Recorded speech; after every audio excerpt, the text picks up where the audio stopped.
Hi there guys, I'm Nikhil from GreedyTech and this is an unboxing of the new Honor 8C along with a quick hands-on review.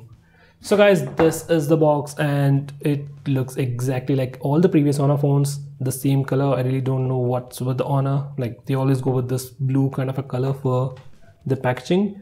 And on the front we have a quick preview of how the phone looks. It looks exactly like the Honor 9N with a notch, and the bezel at the bottom seems to be quite big, but we have to see it once we unbox the phone. So at the bottom it says Honor 8C. At the bottom we have the IMEI numbers and some more specifications. On the sides, once again it says the name, that's Honor 8C. At the top, shipping information and so on. And coming to the back, we have the most highlighting features or the specifications of the phone, which I'll talk about it in a minute. Now without any further delays, let's just get on with the unboxing. Now this phone will be sold exclusively online on Amazon.in in two variants. Base variant is priced at 12,000 rupees for 4GB of RAM and 32GB of storage. Next variant is priced at 13,000 rupees for 4GB of RAM and 64GB of storage. It will be available in three colors: Midnight Black, Aurora Blue and Platinum Gold, and we have the blue color. So guys, now that the box is open, at the top we have the phone itself. Let me just put that aside for now. Next we have the IMEI number stickers. Following that we have a cardboard case with a SIM card ejector over here. Next we have the documentation. I guess this is the first time I'm seeing a screen guard for an Honor phone. Finally, we have a plastic TPU case. Next we have a 10 watts power adapter. This is a regular one we have been seeing with all the Huawei and Honor phones. And finally we have the regular micro USB charging cable. And that's all we get inside the box. So there are no earphones, and that's something you have to buy separately. Now let's come back to the phone. So it comes in this plastic cover, which I really don't get it why. So this is the back, and we have a sticker with SAR value and IMEI number information. Let me just remove that. Now there's another sticker.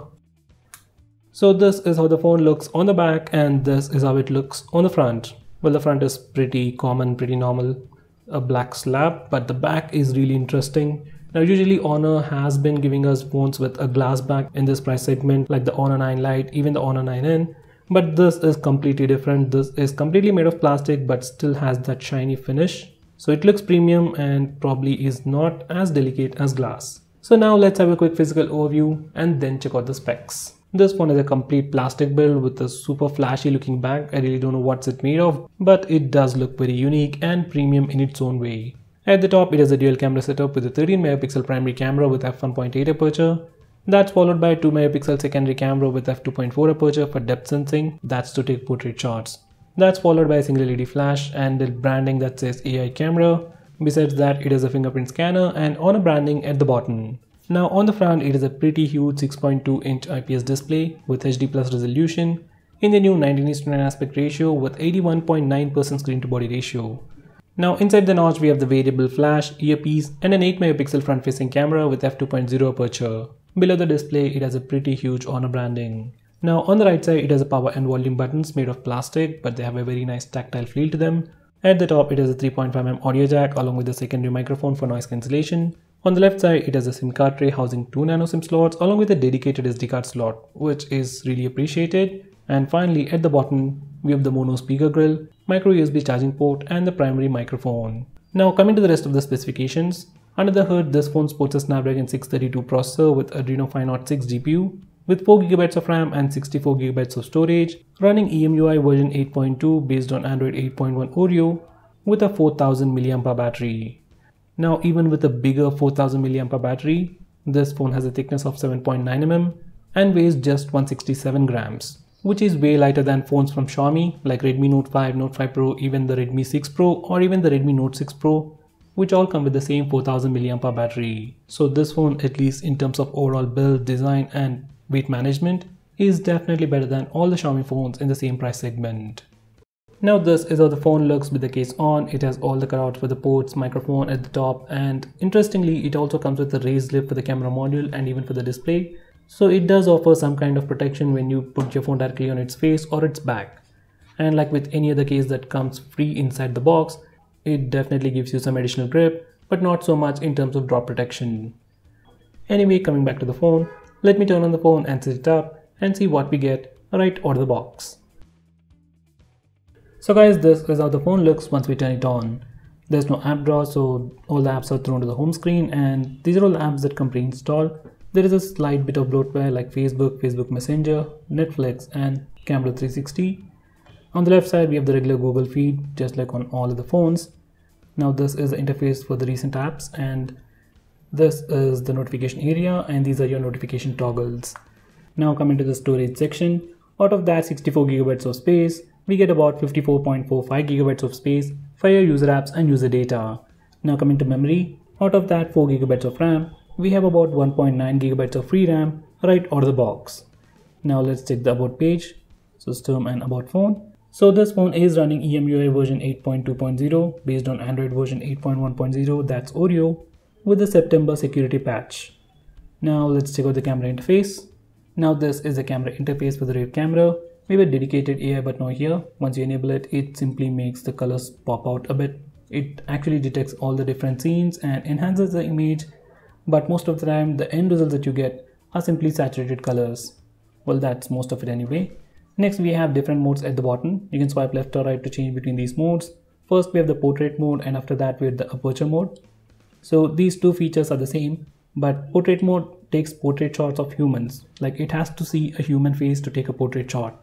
In wide aperture mode or regular aperture mode, you can take a portrait shot of literally anything. And in this mode, you also get the option to change the amount of background blur effect you want before taking a picture. That's, you can change this aperture and you can vary the amount of background blur effect. And in this mode, even after taking a picture, you can change the focus point and the amount of blur effect you want, which is like the coolest feature on this phone.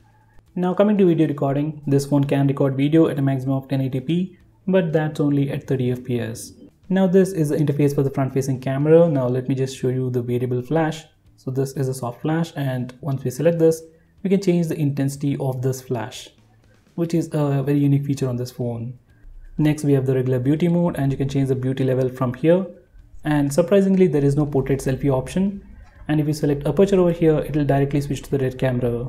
So at least as of now, there is no portrait selfie option, and that can be added with a future update. Now coming to video recording, once again, we can record video at 1080p resolution, even using the front-facing camera.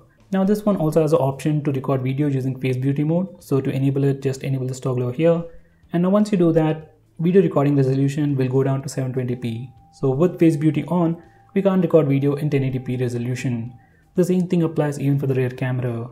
So this is the regular mode, and you can enable the face beauty mode from over there. Now these are some sample pictures taken using the front and rear cameras.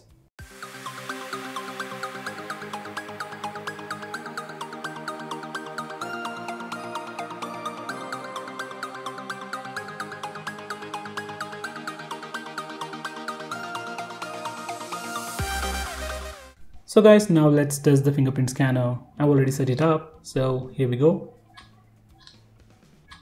So the fingerprint scanner is pretty fast.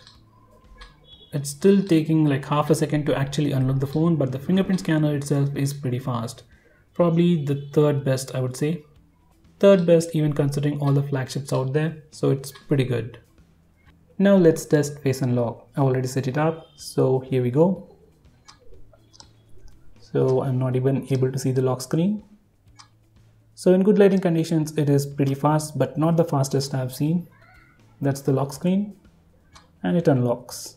So in good lighting conditions, it's taking like a half a second, which is pretty fast, and it's definitely usable. Now I've turned off all the big lights, so let's see if it works. Once again, it works, and it's taking like a second, which is still manageable. So guys, face unlock on this phone is working without any issues. In low lighting conditions, it's taking like a second, which is manageable, and in good lighting conditions, it is pretty fast. Now let's test the speaker loudness.